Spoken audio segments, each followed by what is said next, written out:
I've been studying a lot about feeling appreciation and being in a feeling of appreciation all the time.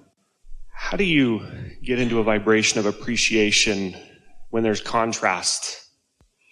Well, there are two things that we want to say right away to you.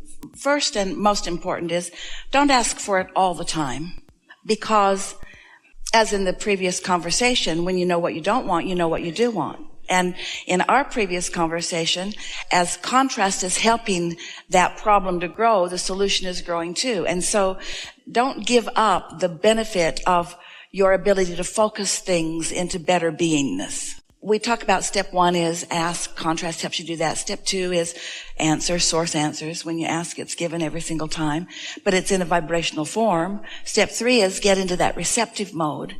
And step 4 is get really good at that, which is what you're really talking about here, just becoming so practiced at it that it's easy to be there.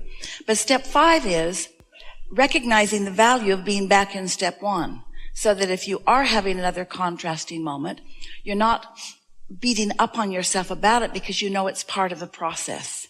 So appreciation is just such a delicious state to be in. That's why you're wanting to focus there as much as you can. And earlier we were talking about how you might reach the point where you say, all right, already, enough contrast. I have created a solution that now I want access to. And so then focusing on things that you feel appreciation for is a really good thing. For just a moment, let's talk about another meaning, or really, let's say a true meaning of appreciation. And let's think of it in a fiscal sense. So appreciation is adding more to the value of what it already is. And law of attraction is causing appreciation or more to come of whatever it is that you're focusing upon. And so if a problem is appreciating, then the solution is appreciating.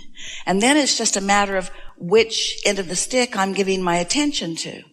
So one of the things that our physical friends have been explaining to us as we've been playing together over all of these years is that they often want to go right to a positive thought and a rampage of appreciation from a place of really having active in them what they do not want. And not only is it impossible to get there, it's not productive or beneficial to try to goose it up either.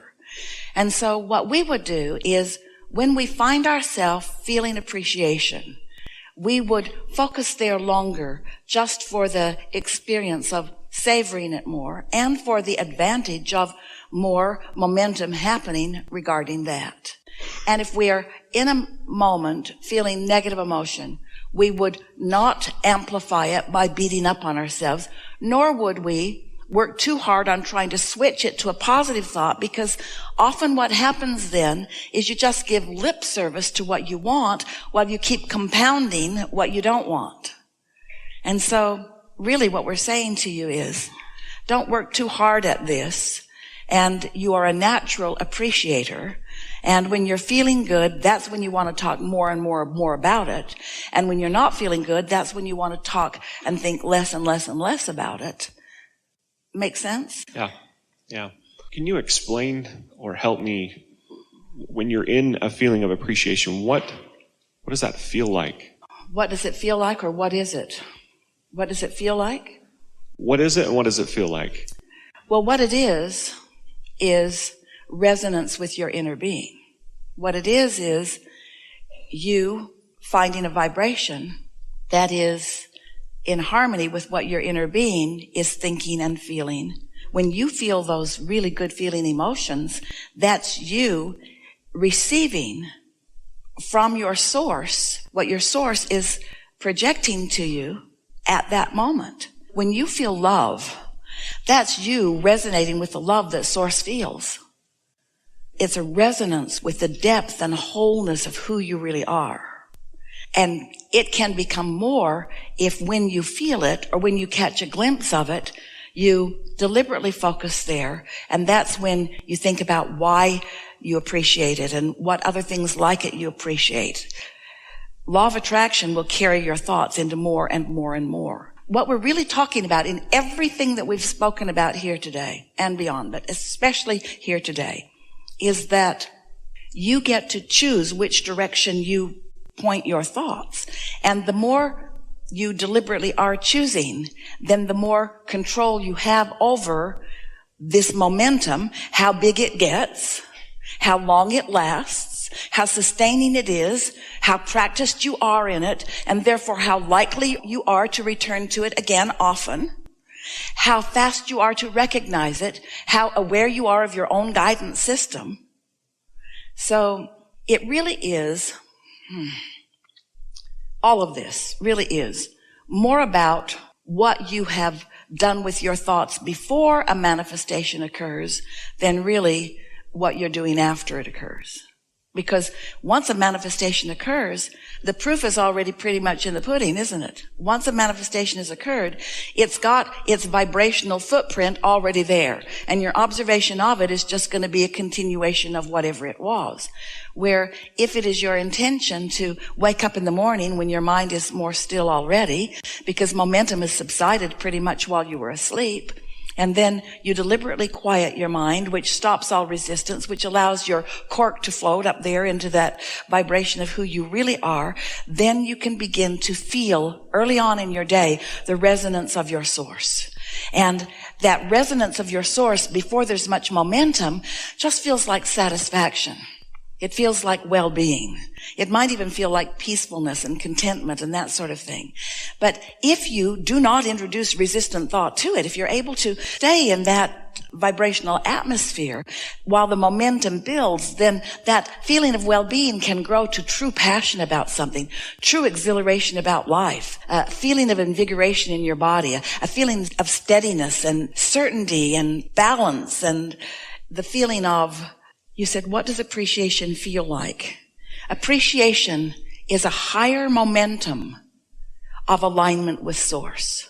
So appreciation is what it feels like when you've hooked up with source and then you've added your thoughts that match the thoughts that source has to the mix so that you're really rolling and blowing and flowing with your inner being. Sometimes a person will get into the hot seat and they will ask us for a rampage of appreciation because they want to change the way they feel. And we don't do it under those conditions because our rampaging about someplace that they're not will only cause a greater tug of war in them.